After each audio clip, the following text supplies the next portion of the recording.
What an awful spectacle does the world exhibit at this instant. One man bestriding the continent of Europe like a colossus, and another roaming unbridled on the ocean. But even this is better than that one should rule both elements.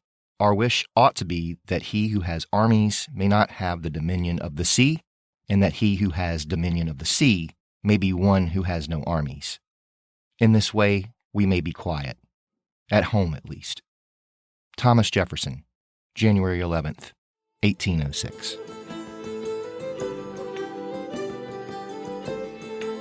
The last few months of 1805 would reshape the course of the Napoleonic Wars and would have a lasting impact on European history and the history of the 19th century. As would be expected of the President of the United States, though, Thomas Jefferson in early 1806 was more concerned about what the events that had played out on the other side of the Atlantic meant for the future of his nation, and little could he have imagined the turbulent waters that lay ahead. Before we dive into that, though, I'd like to welcome you to the Presidencies of the United States. I'm your host, Jerry Landry. Special thanks to my husband, Alex, for providing the intro quote for this episode. In what has been a challenging year for so many, I'm so thankful for his love and support in all of my endeavors, including, but not limited to, this podcast. Avec tout mon cœur, je t'aime, mon mari. Now, though this episode will deal a good bit with European history, I should note that this is not intended as a comprehensive history of the Napoleonic Wars. There are already podcasters hard at work on that and many histories written on the subject, so there's no need for me to cross that already trodden ground. However, there are certain things that you will need to know in order to fully understand what is to come in the Jefferson administration. Thus, it is through the lens of U.S. presidential history that we'll be approaching this subject matter, and I hope you'll find it informative and useful as we progress on our journey. With that said, let's get started. When last we discussed the war in Europe, known as the War of the Third Coalition, back in episode 3.22, French Emperor Napoleon was actively preparing for an invasion of England. As noted by Napoleon biographer Alan Shome, quote, "The great expedition occupied him, Napoleon, more and more. He spent hours on it daily in an attempt to cope with the seemingly insoluble problems that tested even his prodigious abilities. At the same time, the very array and complexity of the difficulties enthralled him, and thus, despite them all, he loved every minute of it. This was his soldier's hour of supreme happiness. Unfortunately for the emperor, the devil was in the details. After the death of the admiral who was intended to be the lead on the invasion called off the initial plans in August 1804, the plan suffered one setback after another." Again from Shome, quote, "After that, everything seemed to go wrong, perhaps because Bonaparte now ignored his own rule that a perpendicular line is always shorter than an oblique one, and employed instead a complex strategy that allowed too many opportunities for chance to intervene. To make matters worse, he continued to juggle too many possibilities." His position was helped somewhat when the Spanish declared war on Great Britain on December 12, 1804, after Lord Cornwallis seized, quote, 3 royal Spanish treasure ships, and shortly thereafter on January 4, 1805, the French and Spanish government signed a defense pact in Paris. However, Napoleon, for reasons beyond our scope of examination in this episode, continually proved unable to assemble the force needed to launch an invasion of England that stood a chance of succeeding, and the emperor continued to issue one order after another, trying desperately to pull naval resources together to take on the British. In the meantime, British Prime Minister William Pitt was facing his own set of challenges. As noted by Pitt biographer John Ehrman, quote, "Pitt's situation at the start of his second ministry was not unlike that at the start of his first. In May 1804, as in December 1783, the material to hand out of office was distinctively weak." The divisions in British politics meant that Pitt had to carefully weigh the prospect of finding coalition partners with finding ministers in whom he could trust as the nation prosecuted renewed war with France. As noted by historian Dick Leonard, quote, "The result was that Pitt's government was largely composed of his predecessor Addington's ministers, plus a few of his own strong supporters, notably George Canning. Meanwhile, his political authority relied upon the continued support of the king, George III, and the British monarch's health at this point was precarious at best.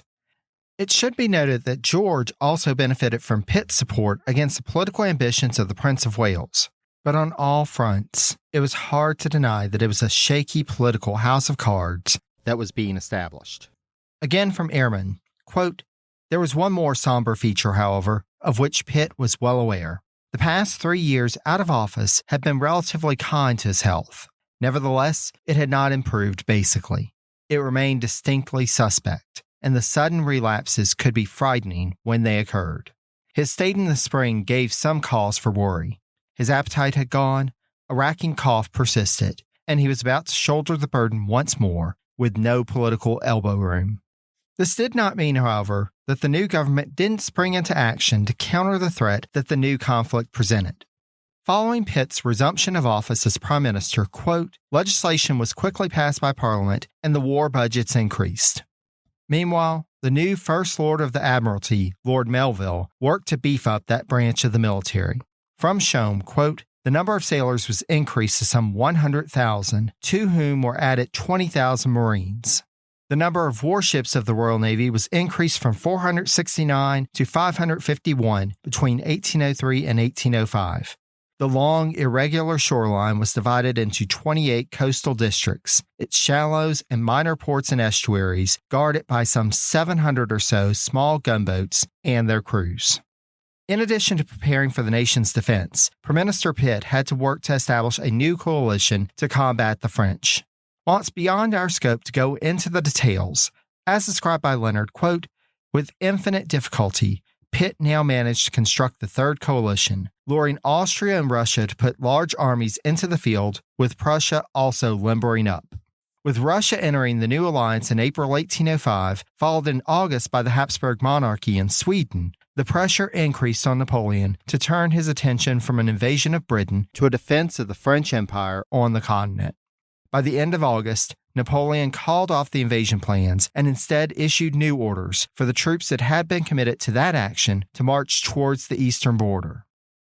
On September 23rd, the emperor officially announced the change of focus in a speech to the French Senate and that he would, quote, be marching at the head of his troops and will put down his arms only after having obtained full and complete satisfaction, and after having achieved complete security for his own states as well as those of our allies. As Napoleon made plans to proceed to the front, over 1,000 miles or 1,800 kilometers to the southwest of the emperor, another military commander was also making plans to set out. French Vice Admiral Pierre-Charles Villeneuve had his combined Franco-Spanish fleet at the port of Cadiz, Spain. For reasons beyond the scope of this episode to discuss, Napoleon was highly displeased with Villeneuve's performance, and thus, in the midst of shifting focus to a land operation, had ordered his Minister of Marine and the Colonies, Denis de Creye, to remove the Vice Admiral from command. Unofficially, Villeneuve had learned of this planned change of command, but as he had not received the official order, Villeneuve decided to continue to assert his position and ordered the Franco-Spanish fleet to sail. As the Vice Admiral wrote to de Creye informing him of the order, quote, if the only thing the Imperial Navy was lacking was a little character and backbone, I believe I could provide them, thereby assuring the crowning of the present mission with a brilliant success. Unfortunately for Villeneuve and the combined fleet, the British were busily patrolling the area, searching for any sign of enemy naval activity. Thus, it was with joy that British Captain Henry Blackwood sent word to Vice Admiral Horatio Nelson that he had, in fact, spotted Villeneuve's fleet. The French Emperor had no idea of this development when he set off on September 24th, accompanied by his wife, the Empress Josephine, his first Chamberlain, and French Foreign Secretary Talleyrand. They made good progress over the next few days, but on October 1st, they hit a frightening setback. Over dinner with his traveling party, Emperor Napoleon, quote, collapsed in a serious epileptic fit.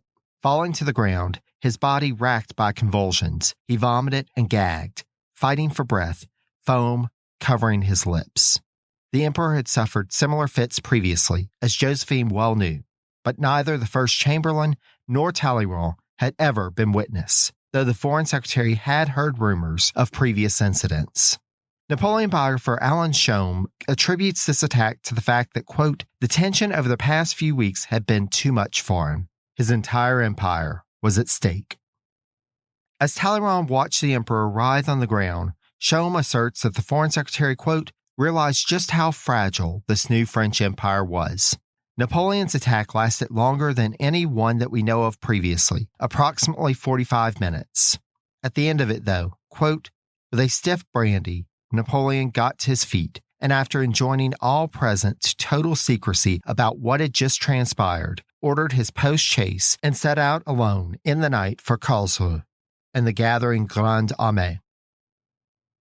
Without going into too many details of Napoleon's campaign in the East, we should note that he had an early victory in the taking of Ulm and the surrender of 27,000 Austrian troops on October 20th, and French forces proceeded on towards Vienna. However, all was not well on other fronts. A problem of which Napoleon had been aware was that there was a run on the franc, and the French financial system seemed to be teetering on the brink of collapse. On the military front, he and the world would soon hear shocking news. The spotting of Vice Admiral Villeneuve's fleet by the British led to a confrontation off the Cape of Trafalgar on October 21st. In terms of sheer numbers, the 32 ships of the Franco-Spanish combined fleet outnumbered Nelson's 27 ships. However, it quickly became apparent who had the more prepared and skilled force. By the end of the day, the French and Spanish lost 22 ships and suffered 5,568 dead and wounded. The British, by contrast, did not lose a single ship and had 1,690 casualties. Lord Nelson would prove to be one of those lives lost in the conflict, but his legacy lived on long past his demise. Villeneuve would survive the Battle of Trafalgar, but he was captured by the British and taken back to England as a prisoner. As noted by Sholm, quote, the French Imperial Navy would gradually be rebuilt, but with its spirit and morale shattered, it would never again pose a serious threat to Great Britain during Napoleon's reign, or indeed to any country for many decades to come.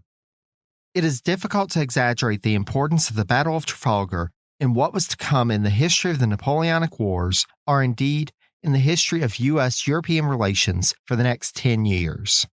Think back on this victory and the enhanced status of the British Navy on the high seas as we discuss Anglo-American relations in upcoming episodes, dear listener. I'm Allison Holland, host of the Kennedy Dynasty podcast. Equipped with a microphone and a long-term fascination of the Kennedy family, I am joined by an incredible cast of experts, friends, and guests to take you on a fun, relaxed, yet informative journey through history and pop culture. From book references to fashion to philanthropy to our modern expectations of the presidency itself, you'll see that there is so much more to Kennedy than just JFK or conspiracy theories. Join me for the Kennedy Dynasty podcast. Not only was the loss at Trafalgar infuriating to the emperor, but it threatened Napoleon's entire empire as the uncertainty caused more runs on French banks. Even with French troops marching into Vienna on November 14th, the financial crisis continued unabated back at home. Part of the uncertainty lay in the fact that, despite Napoleon's victories on the field, it was clear that the British would continue to pose a threat on the high seas, and the Russian Tsar Alexander had augmented the Allied forces in Bavaria, bringing their troop numbers to over 80,000.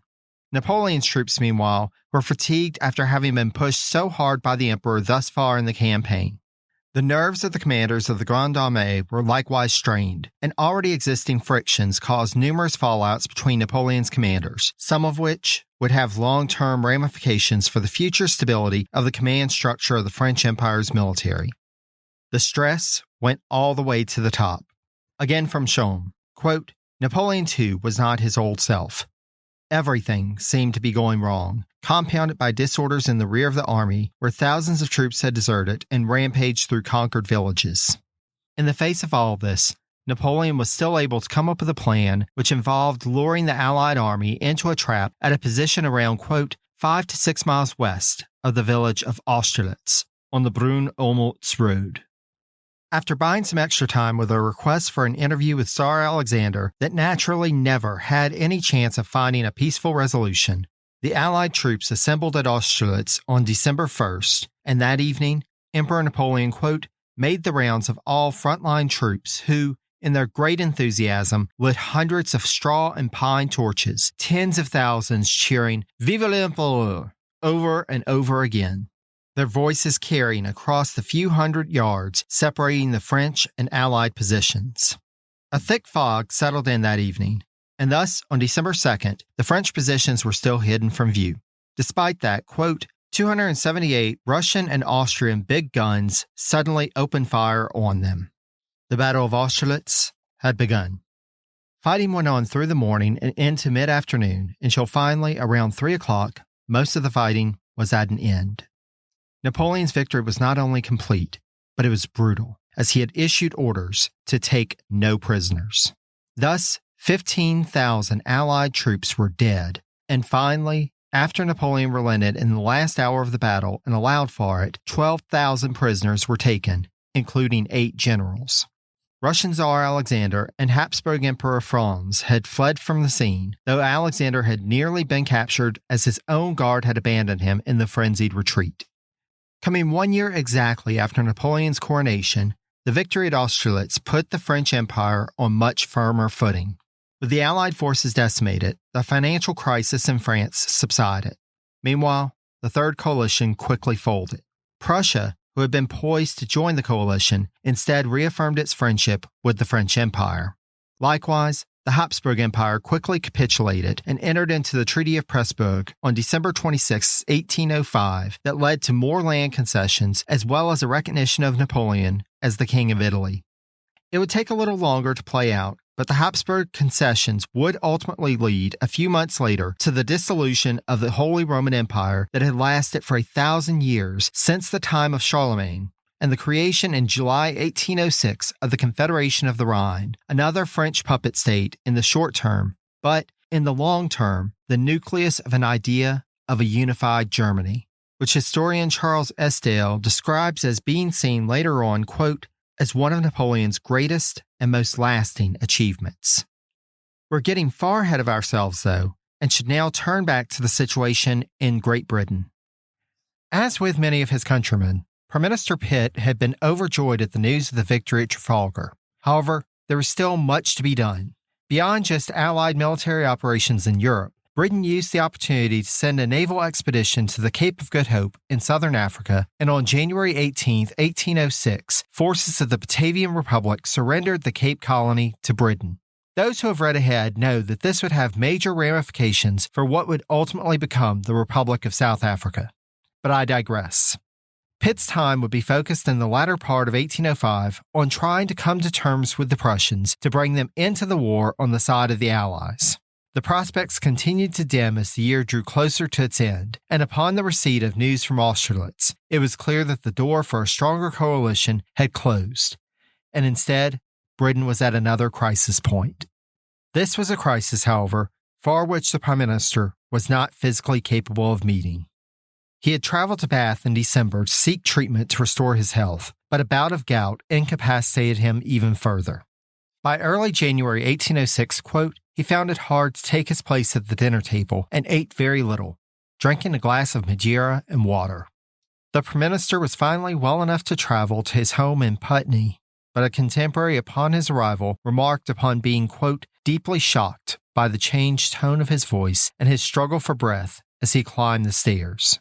As the month went on, Pitt's condition continued to deteriorate until finally, in the early morning hours of January 23rd, Prime Minister William Pitt passed away at the age of 46.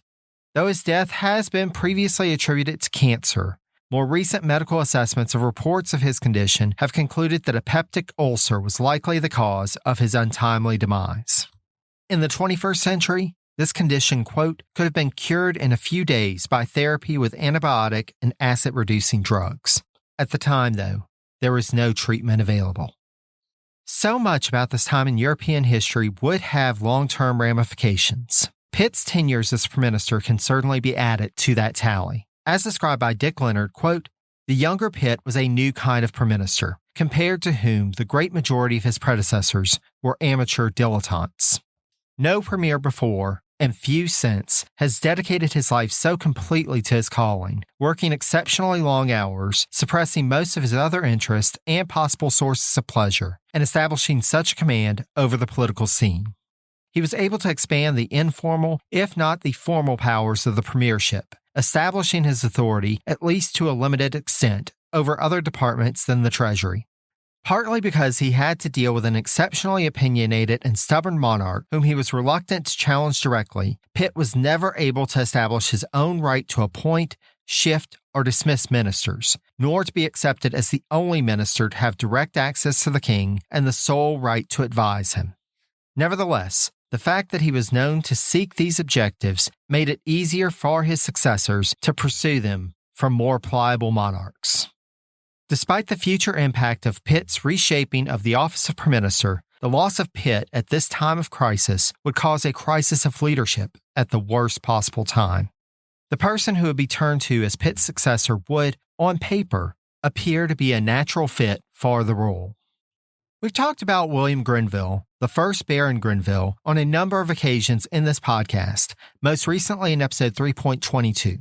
To give a quick synopsis, though, Lord Grenville had served as a trusted agent for Pitt for decades, having been first brought into Pitt's cabinet in early 1789, and 2 years later, he moved up to the role of Foreign Secretary. He remained in this role for the next 10 years, and during his tenure in the cabinet, Grenville gained the reputation of being a reformer and innovator in terms of process, something that he shared with his father, who had similarly led reforms in the Treasury.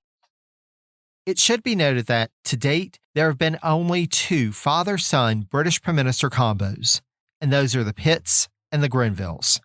But I digress. We've discussed Grenville's falling out with Pitt and his alignment with the traditional opposition led by Charles James Fox.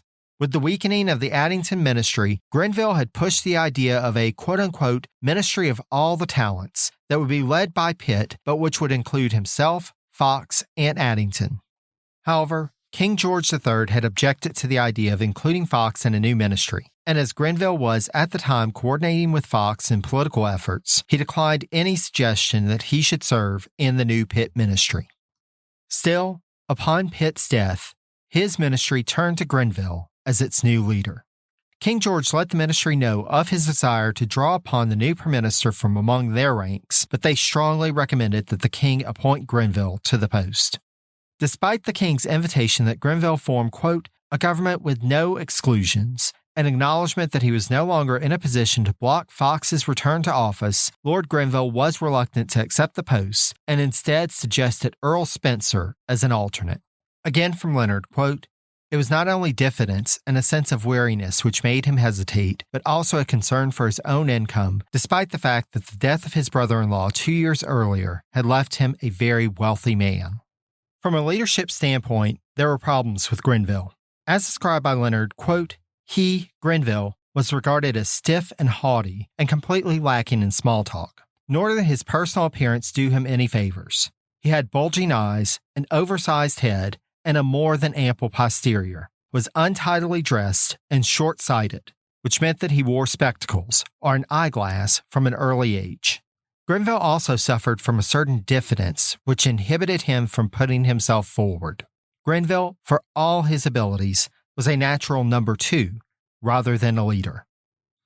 Still, with Fox working to introduce legislation that would ensure that Grenville would continue to temporarily financially benefit from a lucrative governmental post that would be placed into a trusteeship, Grenville finally relented and put forward his quote-unquote ministry of all the talents to the king.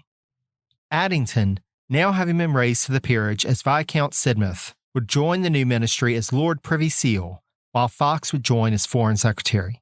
The only irreconcilable group to this grand coalition were the Pittites. As the new government came together, though there may have been concerns in Britain about the developments, there was one person in London who saw the coming of the Ministry of All the Talents as positive news. U.S. Minister to Britain James Monroe, upon his return to London following the failure of his special mission to Spain, as discussed last episode, found that his absence had changed nothing with regards to his negotiations with the British government. As described by Monroe biographer Tim McGrath, Monroe, quote, believed his absence from London might make Pitt's government grow fonder of a new treaty. He was wrong. Indeed, as a sign of the continued dissonance, on the day Monroe arrived back in the British capital, a British Admiralty court condemned a Boston merchant ship, the Essex, that had been bound for France from the French West Indies and was seized en route by a British naval ship. In essence, as Monroe biographer Harry Ammon asserts, this decision, quote, condemned the neutral carrying trade between enemy colonies and the mother country and further complicated Anglo-American relations. Still, despite Monroe's frustrations and desires, both in terms of preference and his personal finances, to return to the U.S., he also had a fervent desire for negotiating a new treaty with Great Britain before retiring back to private life. As he wrote to President Jefferson on October 6, 1805, quote, "It does not appear to me to be a perfectly safe step to leave the business with this government in the present unsettled state." Thus, he persisted through the end of 1805 and into 1806 until the news reached him of Pitt's demise. For Monroe, the game-changing development was not Grenville becoming prime minister, but rather Charles James Fox becoming foreign secretary. Not only was Fox known to be, quote, sympathetic to American interest, but Monroe had developed a cordial relationship with Fox while making the rounds in the British political and social circles. Monroe was confident that in Fox, he had found someone in the British government with whom he could work and who had the authority to see matters through. One problem remained, though, whether it would actually be Monroe who worked with Fox. Monroe had on several occasions expressed his desire to both Jefferson and Madison to return home from his service abroad, and in January 1806, Monroe likely felt an even greater longing to be back in Virginia when he read the obituary of, quote, the man who had served as his surrogate father, benefactor, and political mentor since 1772, Joseph Jones. Added to that were rumors going around London that Monroe was likely to be replaced as U.S. Minister to Britain, possibly by John Quincy Adams. With all of that, it is not surprising that Monroe booked passage for himself and his family back to the United States for April 1806. With Fox's coming into office as Foreign Secretary, however, Monroe changed his plans. He canceled the voyage back home and wrote to Madison of his desire to remain in London, a letter that he made sure to get on the first ship headed back to America that he could find. We'll have to wait to see if Monroe's optimism at the prospects for successful negotiations with the new British government would play out. But before we part ways, I'd like to take a moment to turn to that other key U.S. diplomat in Europe at the time, the one based in Paris. We haven't had a chance to talk much about the new U.S. Minister to France, John Armstrong, but with the European situation heating up and increasingly having impacts on the U.S., it seems only right that we become better acquainted with this representative of the Jefferson administration. As many U.S. diplomats and their families found at the time, living abroad would be an adjustment period for the Armstrongs. John had brought along to France his wife Alida, their 6 children, and Louis Livingston, the 6-year-old son of Edward Livingston. With so many people to support, as well as a residence to maintain at the Hôtel de la Guiche on the Rive Gauche, or the left bank, Livingston found life in Paris much more expensive than it had been in New York. The Armstrongs also faced some health issues as they began their residence in France. Alida came into the situation with a long-term, quote, pulmonary complaint that improved after they were settled in Paris. As she improved, though, her husband began suffering what Armstrong biographer C. Edward Skene described as, quote, a series of debilitating illnesses. He was afflicted by rheumatism, recurrent attacks of his old malarial fever, and an unusual amount of sickness arising from his weakened condition. Because of their health issues and limited finances, in the early days of their residence in Paris, the Armstrongs did not venture out much into society circles. They would still find time to socialize with the Marquis de Lafayette, and Armstrong was reunited with his friend Tadeusz Kosciuszko when he visited Paris. As time went on, they started to develop a circle of French friends as well. Meanwhile, the male children were put in boarding schools, while their daughter Margaret, though residing with her parents, was also enrolled in a school. As the Armstrong family adapted to their new life, John Armstrong found himself picking up where his predecessor had left off, starting with the Claims Commission that the previous minister had fought with on numerous occasions. The board was nearing the end of its work in settling claims as provided under the Louisiana Purchase Treaty when Armstrong assumed his office, but there were still some important claims yet to be settled. In one of the cases, French Treasury Minister François Babet-Monbois wrote to Armstrong asking for information related to the claimants, and his response, deemed by Armstrong's biographer Skene as, quote, indiscreet and ill-advised, as it raised doubts as to the legitimacy of the claim, provoked a negative response in the U.S. when Armstrong's letter was published and caused the minister to quickly backtrack his remarks. Ultimately, it would prove to be Armstrong's efforts in this case which would secure $55,000 in compensation for the claimants, though the claimants would continue to complain about Armstrong, as the amount that they ended up with was not near the full $203,050 that they had sought. Despite this difficulty, as his predecessor Robert Livingston and Livingston's family finally departed from France 6 months after Livingston had handed over the office, John Armstrong Jr. was making the diplomatic post in Paris his own. There remains one more diplomatic post in Europe we must check in on before we part ways, the one in Madrid. With the failure of Monroe and Pinckney's negotiations and increasing concerns about Spanish designs in North America, U.S.-Spanish relations were at a low point. The American minister in Madrid, Charles Pinckney, had little motivation to engage the Spanish government as he was waiting for the arrival of his replacement, James Baldwin. After Monroe left for London, Pinckney waited, and waited, and waited. Towards the end of July, he wrote Secretary of State Madison that, quote, "It is now near the month of August, and I am still obliged to stay here, contrary to my inclination and most ardent desire to return." August would come and go without Baldwin's arrival, as would September.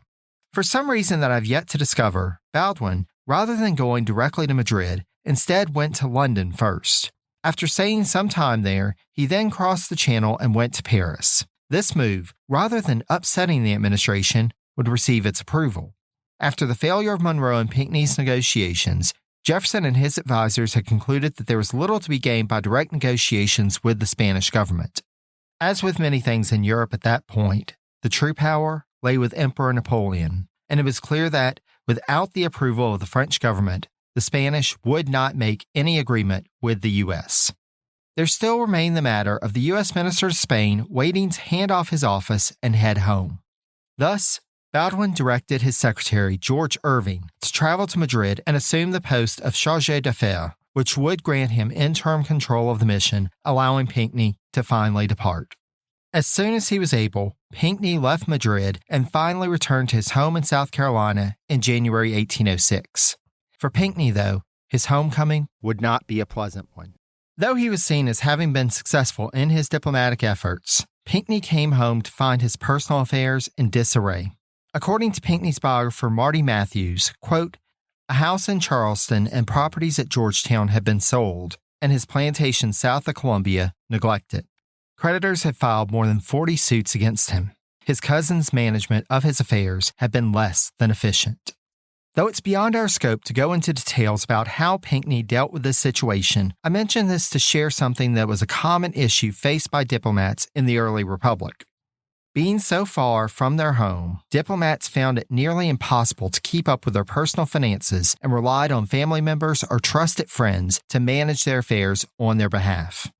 While at times this worked out fairly well, on a number of occasions, diplomats would return to find their finances in disarray and would have to take much time and effort to sort things out, if of course there was any coming back from the financial setbacks. On that bright note, I think this is as good of a place as any to wrap up this episode. In our next episode, we'll venture further into the year 1806 and some of the events that would come to shape the remainder of Jefferson's second term. Now, I will warn you that our next episode may sound a bit different, as this is the last episode that I'm recording at our current place. As I've mentioned on a special update and on social media, we're currently in the midst of moving to a new home. I already have my new recording space picked out, but I imagine that there will be some fine-tuning that will have to happen until the sound gets exactly to where I'd like it. My apologies for that and for the recent delay between episodes. For those of you listening to this well after its release, you won't really notice much of a difference. But for those listening at the time of the release, thank you for your patience as I balance a move, buying one home, selling another, and working a full-time job. I even managed to work in presenting at a conference into the mix, and somehow have not pulled my hair out yet. I do consider it to be a minor miracle. With that said, I'd like to thank my husband Alex for providing the intro quote for this episode. Special thanks also to our audio editor, Andrew Foncook, and his work on this episode. Special thanks also to the Itinerant Band for allowing us to use their rendition of Jefferson and Liberty for the intro and outro music for this episode. More information about the Itinerant Band can be found on the website at presidencies.blueberry, that's BLUBRRY.com. On the website, you can also find the sources used for this episode, in addition to past episodes and links to more information about every U.S. president to date. I also provide information on the website about how you, yes, you, dear listener, can help to support this podcast. Our patrons have already committed financial resources to keep this podcast available to all for free, so I thank them very much for their support. If you'd like to become a patron of the podcast, you can go to patreon.com/presidencies and sign up. Beyond financial support, you can also show your support for the podcast by leaving a rating and review on either Apple Podcasts or Podchaser, or both. I greatly appreciate all the reviews I've received thus far, as they help potential listeners to learn just why they should give Presidencies a try. If you have any questions or comments, I can be reached by email at presidentiespodcast, all one word, @gmail.com, or you can reach out to me on social media. I can be found on Facebook at Presidencies, on Twitter at Presidencies89, and on Instagram at presidentiespodcast, again, all one word. Last but certainly not least, I'd like to thank you for listening. Until next time, stay safe and healthy, be kind to one another, and take care, dear friends.